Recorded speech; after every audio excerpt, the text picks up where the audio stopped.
శ్రీనివాస చెవి ముక్కు గొంతు హాస్పిటల్ ప్రారంభోత్సవానికి ఇచ్చేసిన మేయర్ సుజాత గారికి, తెలిసి టీడీపీ ఇన్ఛార్జి గొట్టిపాటి లక్ష్మి గారికి నా హృదయపూర్వక ధన్యవాదాలు.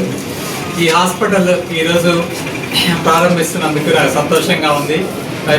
ఒంగోలు మరియు ప్రకాశం జిల్లా వాసులకు మెరుగైన వైద్య సేవలు, చెవి ముక్కు గొంతు విభాగం నందు అత్యాధునిక ఎండోస్కోపీ పరికరములతో పేదలకు ఉచితంగా అనువైన ధరలతో చికిత్స అందిస్తారని నేను కోరుకుంటున్నాను. దీనికి ప్రతి ఒక్కరు సహకరించాలని కోరుకుంటూ, అలాగే ఈ కార్యక్రమానికి ఇచ్చేసిన మాజీ ఎమ్మెల్యే నారపశెట్టి పాపారావు గారికి, మర్రెడ్డి శ్రీనివాస్ గారికి నా హృదయపూర్వక ధన్యవాదాలు. మరియు దర్శి మున్సిపల్ చైర్మన్ నారపశెట్టి పిచ్చయ్య గారికి నా హృదయపూర్వక ధన్యవాదాలు తెలియజేస్తున్నాను.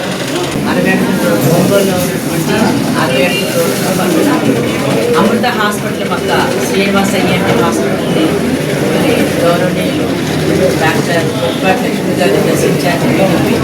వారి చేతి పిల్లలు నన్ను కూడా ఈ కార్యక్రమానికి శ్రీనివాస గారికి నా ధన్యవాదాలు తెలియజేస్తున్నాను. మొదటి ఇక్కడ ఈ హాస్పిటల్ ఓపెన్ చేసినందుకు వారికి అభినందనలు కూడా తెలియజేస్తున్నాను. ఎందుకంటే మరి మొదటి నుండి నేను చాలా పర్యాయాలు చెప్పడం జరిగింది. ఒంగోలు నగరం రోజు రోజుకి పెరుగుతుంది, జనాభా పెరుగుతున్నారు, జనాభాకు అవసరమైన వస్తువులు కూడా ఒంగోలు రోజుని, అంతేకాకుండా మరి కార్పొరేట్ హాస్పిటల్స్ కూడా మరి రోజు రోజుకి ఎక్కువగా అవుతున్నాయి. అయితే అందరికీ కూడా అవసరమైనది ఈఎన్టీ అంటే చెవు ముక్కు గొంతు అనేది ప్రతి ఒక్కరి అవయవాలు ముఖ్యమైన పార్ట్స్ అవి. దానికి ఏ చిన్న ఇబ్బంది కలిగినా కూడా మనము చాలా ఇబ్బంది పడతాం. కాబట్టి మరి మెరుగైన సేవలు, లేటెస్ట్ ఎక్విప్మెంట్ కూడా మరి హాస్పిటల్లో రావడం అనేది అందరికీ అందుబాటులో, పేదవాళ్ళకి కూడా అందుబాటులో వైద్యాన్ని అందిస్తామని చెప్పడం కూడా ఆరోగ్యం కూడా ఉందండి. కాబట్టి ప్రతి ఒక్కరు పేదవాళ్ళందరూ కూడా దీని యొక్క సౌకర్యాన్ని ఉపయోగించుకొని మన ఆరోగ్యానికి మరి హాస్పిటల్ వినియోగించుకోవాల్సిందిగా కోరుతూ మరొకసారి మరి శ్రీనివాస్ గారిని నేను అభినందిస్తాను. పట్టణంలో ఉన్న 60 ఫీట్ రోడ్లో శ్రీనివాస ఐఎన్టీ హాస్పిటల్ ప్రారంభానికి నన్ను ఆహ్వానించినందుకు నారపశెట్టి శ్రీనివాస్ గారి కుటుంబానికి ఒక ప్రత్యేకమైన కృతజ్ఞతలు. అట్లాగే వాళ్ళ హాస్పిటల్ ప్రారంభించినందుకు వారికి మా అభినందనలు. ఈఎన్టీ విభాగంలో ఉన్న ప్రాబ్లమ్స్తో ప్రజలు ఎంతో ఇబ్బంది పడుతుంటారు. వాళ్ళకి మెరుగైన వైద్య సేవ అందించడానికి ఇక్కడ ఒక స్పెషల్ ఫెసిలిటీస్, అట్లాగే లేటెస్ట్ ఎక్విప్మెంట్, ఎండోస్కోపీ అన్ని విభాగాలతో స్టార్ట్ చేసి హాస్పిటల్ ఇంకా నెక్స్ట్ ఎన్టీఆర్ వైద్య సేవ కింద కూడా ఉచితంగా సర్వీసెస్ ప్రొవైడ్ చేస్తూ అందులో హెల్త్ ఇష్యూస్ వర్తించని వారికి తక్కువ ఖర్చుతో వాళ్ళు వైద్యం చేయడానికి సిద్ధంగా ఉన్నారు. ఒంగోలులో ప్రజలందరూ ఈ అవకాశాన్ని సద్వినియోగం చేసుకోవాలి. అట్లాగే మీరు మరింత బ్రాంచెస్ పెట్టుకొని సక్సెస్ఫుల్గా ఉండాలని I wish you all the best.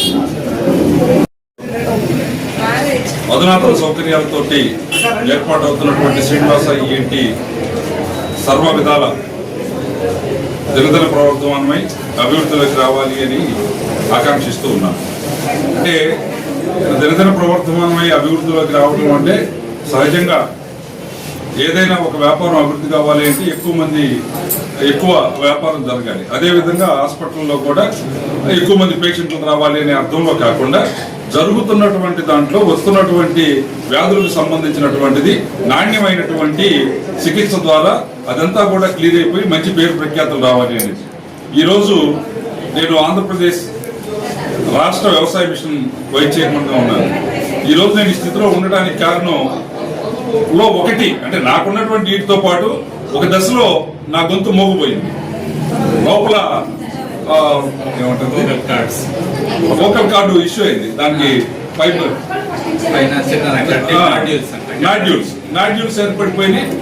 అంటే ఎక్కువగా స్పీకింగ్ లో ఉండేటువంటి వాళ్ళకి, లెక్చరర్స్ కి, సింగర్స్ కి ఇలా వచ్చేటువంటి అవకాశం ఉన్నటువంటి ఒక డిసీజ్ నాకు కూడా వచ్చేసి పోయినప్పుడు నేను మాట కంప్లీట్ గా పడిపోయి ఇలా మాట్లాడాలి అంటే పొట్టలో నుంచి గట్టిగా శ్వాస తీసుకొని మాట్లాడితే తప్ప రాని పరిస్థితి వస్తుంది.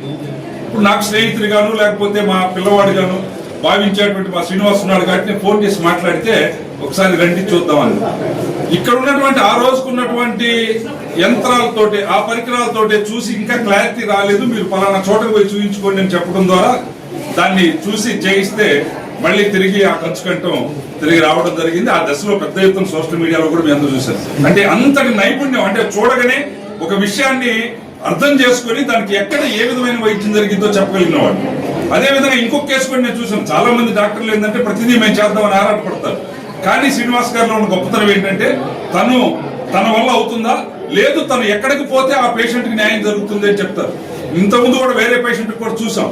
ఇక్కడ చేయకూడని వైద్యాన్ని ఆయన్ని ఎంత ప్రోత్సహించినా నేను చేయను అని చెప్పి నిరాకరించాడు. ఈ వైద్యం నేను చేయను, నేను చేయలేను, నేను చేయకూడదు, ఇక్కడ కాదు, ఇది బెంగళూరులో లేకపోతే పలానా మణిపాల్లో పలానా ఏషియన్ ఇన్స్టిట్యూట్ ఆఫ్ వీటిలో జరగాల్సినటువంటిది అని చెప్పి అలా అంతటి క్లారిటీ ఉన్నటువంటి డాక్టర్ గా శ్రీనివాసరావు గారికి గుర్తింపు ఉంది. ఆ విధంగా భవిష్యత్తులో కూడా తన నైపుణ్యాన్ని మరింత పెంచుకొని వస్తున్నటువంటి అధునాతనమైనటువంటి పరికరాలను కూడా వినియోగంలోకి తీసుకొని వచ్చి ఒంగోలు జిల్లానే కాదు ఈ ప్రాంత ప్రజానికం మొత్తానికి కూడా ఈ చెవు, ముక్కు, గొంతు చాలా కీలకమైనటువంటి భాగాలు ఇవి. అంటే కళ్ళ తర్వాత సర్వేంద్రియాణం నయనం ప్రధానం, నయనం తర్వాత గొంతు, ముక్కు, చెవి, ఇవి కూడా చాలా వినికిడి శక్తిని, శ్వాసని, అంటే పంచేంద్రియాల్లో కీలకమైన ఈ మూడు. అందుకని వీటిలో ఉండేటువంటి నైపుణ్యతని శ్రీనివాసరావు గారు ఈ జిల్లా ప్రజానీకానికి అందించాలి అని చెప్పి కోరుకుంటూ ఈ అవకాశం ఇచ్చినటువంటి ఈ ప్రారంభ కార్యక్రమంలో నన్ను భాగస్వాములు చేసినటువంటి డాక్టర్ గారికి ధన్యవాదాలు తెలియజేస్తున్నాను.